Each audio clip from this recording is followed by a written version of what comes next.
अगर आप इस चैनल पे न्यू हैं, प्लीज़ चैनल को लाइक, शेयर एंड सब्सक्राइब जरूर कीजिएगा। आई होप कि आप सब अच्छे होंगे। हमारे देश में करोड़ों लोग सेविंग बैंक अकाउंट का इस्तेमाल करते हैं, लेकिन हर किसी को यह नहीं पता होता है कि बैंक में टोटल कितने टाइप के सेविंग अकाउंट खोले जा सकते हैं। दोस्तों, क्या आपने कभी सोचा है कि आपके लिए कौन सा सेविंग अकाउंट बेस्ट रहेगा?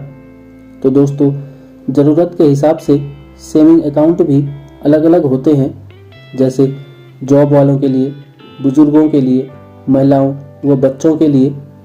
तो ऐसे ही अलग अलग तरह के सेविंग अकाउंट्स होते हैं और टोटल 6 तरह के सेविंग अकाउंट होते हैं। तो इस वीडियो में हम जानेंगे 6 टाइप्स सेविंग अकाउंट्स के बारे में। वीडियो में लास्ट तक बने रहें। Regular saving account. तो दोस्तों, इस तरह के सेविंग अकाउंट कुछ खास नियम और शर्तों पर ओपन किए जाते हैं। इस तरह के अकाउंट में किसी फिक्स रकम का रेगुलर डिपॉजिट नहीं होता है। इसका इस्तेमाल एक सेफ हाउस की तरह होता है, जहां पर आप अपना पैसा रख सकते हैं और इसमें मिनिमम बैलेंस की शर्त भी तय होती है। तो दूसरे नंबर पर हम बात करते हैं सैलरी सेविंग्स अकाउंट की। ऐसे अकाउंट कंपनियों की तरफ से बैंकों द्वारा उनके कर्मचारियों के लिए खोला जाता है।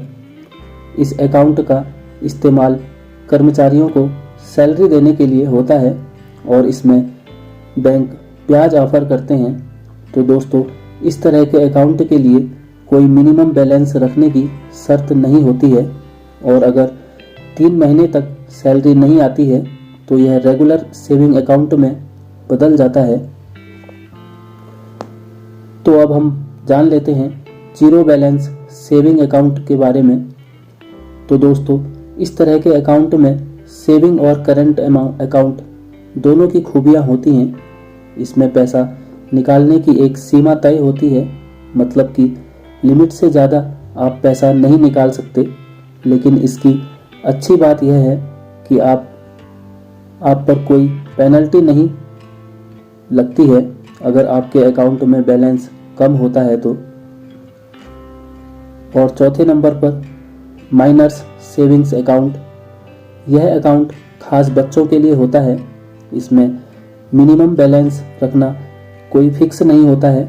ये सेविंग अकाउंट बच्चों की पढ़ाई के लिए उनकी बैंकिंग ज़रूरतों को पूरा करने के लिए होता है और इस तरह के बैंक अकाउंट को गार्जियंस की देखरेख में ही खोला और ऑपरेट किया जाता है।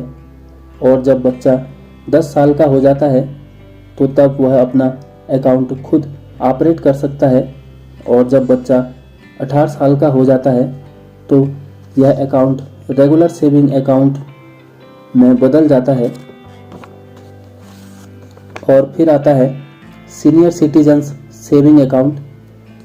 यह अकाउंट सेविंग अकाउंट की तरह ही काम करता है, लेकिन इसमें रेगुलर के मुकाबले सीनियर सिटीजन्स को ज़्यादा ब्याज दरें ऑफर करते हैं। तो इसलिए सीनियर सिटीजन्स को यह अकाउंट ही खुलवाना चाहिए, क्योंकि इसमें ब्याज ज़्यादा मिलता है और साथ ही साथ यह अकाउंट सीनियर सिटीजन्स की सेविंग स्कीम से भी लिंक रहता है, जिससे पेंशन फंड या रिटायरमेंट फंड निकाला जाता है और ज़रूरतें पूरी की जाती हैं। और फिर आता है महिला सेविंग्स अकाउंट। यह अकाउंट खास तौर पर महिलाओं को ध्यान में रखकर बनाए गए हैं। इसमें कई अलग अलग तरह के फीचर्स होते हैं, जैसे महिलाओं को लोन पर कम ब्याज, डीमैट अकाउंट खोलने पर फ्री चार्ज और कई तरह की शॉपिंग्स पर डिस्काउंट ऑफर किए जाते हैं। तो दोस्तों, आज की वीडियो में बस इतना ही। इसी तरह नई नई वीडियो देखने के लिए चैनल को लाइक, शेयर एंड सब्सक्राइब जरूर कीजिएगा। धन्यवाद।